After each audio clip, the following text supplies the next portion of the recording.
الناس الكل مش عاجبها الحال، الناس الكل تحكي على الفقر والبطالة، الناس الكل تحكي على غلاء المعيشة، والناس الكل تحكي على الفساد والإحباط والحزن، والناس الكل تسأل شنو الحل؟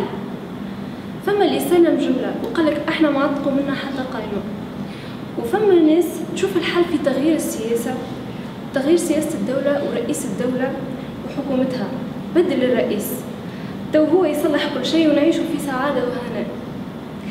يا جماعة يزينا مستنينا سوبرمان اللي باش ينقذنا.